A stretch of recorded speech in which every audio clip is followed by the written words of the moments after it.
After death data. So there's much proof of spiritual energy continuity. And we have a lot of proof of ghosts. And there's two types of ghosts. There's unconscious imprints that just leave an impression. And then there's conscious evolving ghosts, which is what we're really interested in. And there's a lot of proof that people who act as mediums can actually communicate with these ghosts. And people also have dreams of seeing a loved one passing. Seems to be more proof of continuity and spiritual reality. And then we have these apports, things that appear in the room, changes in electronics, and children who speak to deceased relatives and say things that were never said around them. We also have people with NDEs, that their body is dead, and it proves that consciousness can exist without a body. So what we conclude then is that usually each life leaves a living, learning, loving, helpful spiritual entity, like a living autobiography in a divine library or a memory in the cosmic mind.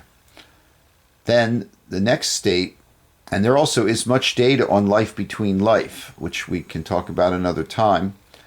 And the next state might involve a next reincarnational state, separating the next life, fading away most of the conscious memories for most people.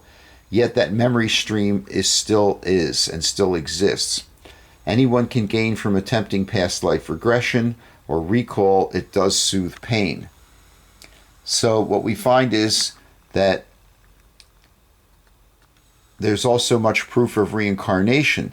Children with memories, knowledge, an appearance that looks like their past life, strange birthmarks or abnormalities, matching a deceased person that they somehow know about and feel those emotions. And towards people or places or things that have not been seen in this life. These people sometimes dream or blend with last life's spirit. So the final conclusion is that as a soul, you leave a ghost and you also reincarnate. And so life is continuous in two ways. We leave a trail of ghosts and endlessly reincarnate into new bodies somewhere as parts or cells in a greater self. So we don't just have our own individual karma, we also have the duty and the group karma to be part of this earth brain, to be part of a grand, huge being, and also little mini beings. So that is page 1, and that is the after-death data that we have to look at. Now we have page 2 on our after-death studies, and we want to look at the benefits of spirit communication. Why bother? What is the point of looking into spirit communication? And the first thing we realize is that it eases grief in the survivors. It soothes the often paralyzing pain of what seems permanent loss with no chance for a few more words of love or regret and forgiveness.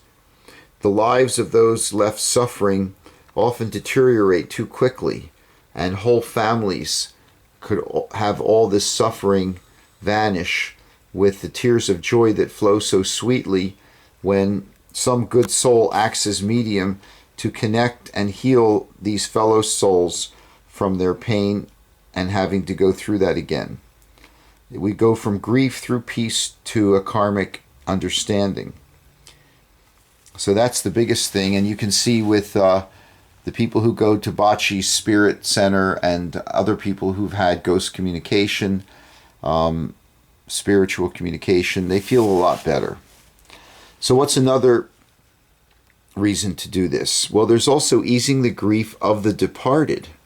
Okay, we're all interconnected, and that those who have died may be having difficulties and would like themselves to have an exchange. That they're not just totally at peace in the afterlife.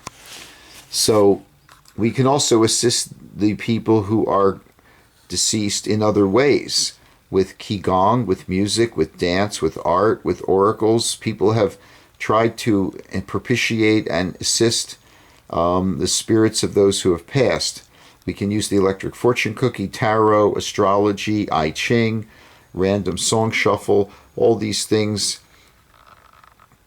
are ways to free the haunted, help them forgive themselves and forgive others, and go to the light.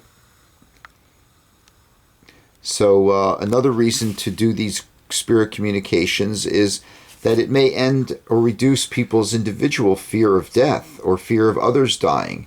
It may reduce the fear of ghosts and the fear that you're going to see a ghost and realize that they're not bad. It also ends walking around living your life with false beliefs that might limit or depress you, that life goes from ashes to ashes, that there is nothing after this. These are all false beliefs. There's tons of proof that we do live on in two ways, as a ghost and as a reincarnation. And also another reason, you may experiment and find it's easy to experience spiritual communication, and that this may give you a new way of looking at life, that you have this skill. Also, by communicating with spirits, we may sense how things work in a deeper way and get great ideas, inventions, or philosophies, or understanding about karmic process. Even if we simplify God to nature and the universe, then easing the pain in one being probably eases God's pain too. Everything is energy equals MC squared, all is one. So we're helping God by doing this. And then guided past life regressions. This has had a high frequency of healing the present situation in people. And also guiding conversations with God and guiding conversations with spiritual beings. These all can be helpful and increase our intelligence and our happiness. And also, there's a chance that we could do the apportations, that we might get more interesting things, more healing.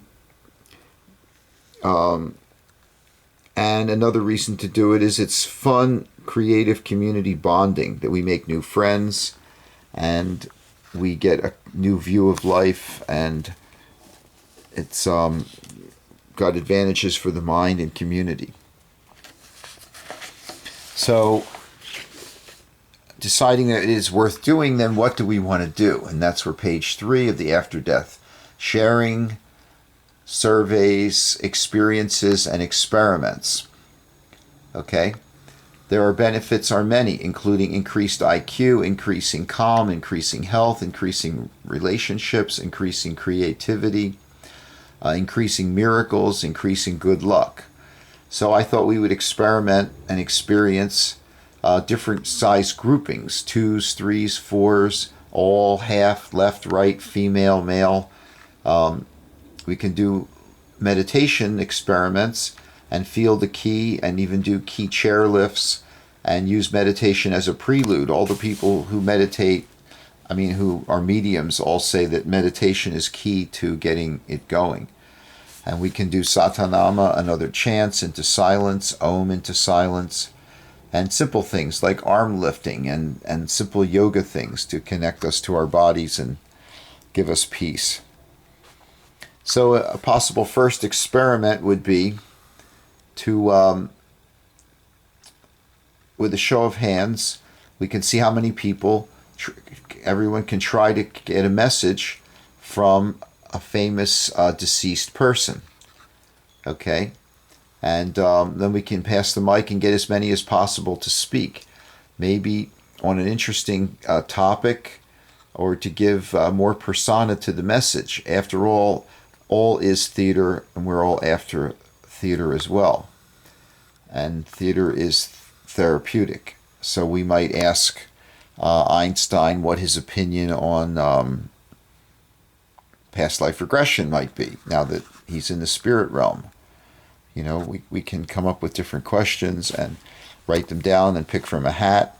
So the next experiment might be to pair people up and to choose who should speak first and listen first. We could say the younger could speak first this time, be the trance channeler and relax, and the older person might listen and take notes and try to evoke and question further, and then switch roles so everybody gets a chance to do both.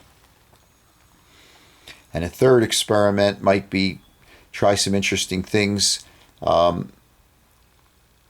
Try taking turns as the medium, and try to pair people who maybe are very sure of the spiritual realm with someone who's not sure, or pair people one with someone who's sure, or people who are unsure, just to see what kind of results you get. And then we would take turns guiding and do past life recalls, and maybe even do a past life that was peaceful and a past life that was traumatic, so we could gain from both. We could also channel personal spirits, ancestors, or famous spirits. We could meditate just in general and get ideas for each other. We could transmit psychic messages for the center, or for all of humanity, or for your partner. And everyone could take a turn and speak to the group, try to get everyone involved. Another interesting point is that we often start noticing that when we bring these new phenomena together, coincidences start increasing, and that we should keep record of as much as possible of these coincidences and lists and graphs and surveys, and see what effects it has on health and inner peace, openness, wishes, changes. We should also have individuals meeting for just good conversation, and allow time for people to meet and chat freely, and then also further organize things and research and document more movies, keeping records, also researching the global psychic apprentice service that we could create, where we could share and exchange the ability to do this and teach and learn how to develop these psychic potentials further. Another important point about destiny, karma, and free will is that we are more than individuals with personal karmic destiny. We're also part of a global brain and many smaller groups that entwine their karmas. So parts of families, groups that may have karmic issues that have to be dealt with as groups, plus the whole planet as a giant brain, and we all have roles to play in that. And then we can discuss the exceptions to these patterns, where people have stepped outside of the normal death-birth cycle and the Guadalupe and the Shroud. We can discuss what these fabrics beyond time mean to us and how they affect what we believe about life. So that's page 3. And page 4, just a general summary of what kind of goals and questions, like how many people would feel good about themselves and life if they experimented with mediumship and meditation, and further, if they started getting results and life benefits, and further found that they could help others and themselves, and further, how would they feel if they had lovely little apportations to treasure, gold things or objects of interest. And how would people feel if they made new friends doing something unique, useful, daring, fascinating with other people? How would people feel if they found peace about people present and past that they had to confront, about life and death mysteries, and maybe about karmic and destiny? So the video that we should be watching, the videos we should be doing, are explorations, research, explanations, personal experiences of ourselves and others, things found on YouTube, things like I'm doing right here with these pages. Another thing I'd like to explore is the oracles, the tarot particularly, the fortune cookie that I've worked on and created as a mind development exercise to attune ourselves, to develop our psychic ability, to improve relationships and creativity, accelerating our creativity, and to increase our IQ, and to have more frequent laughter, laugh out loud and oh my God, because the fortune cookie often does that. And the bottom line on scary reasons not to do this, I believe God is good and guiding good intentions and protecting us, and there's nothing to worry about. And if something does, or some thought upsets you, meditate to transform what can be transformed and accept or depart from what upsets you. So, thank you very much.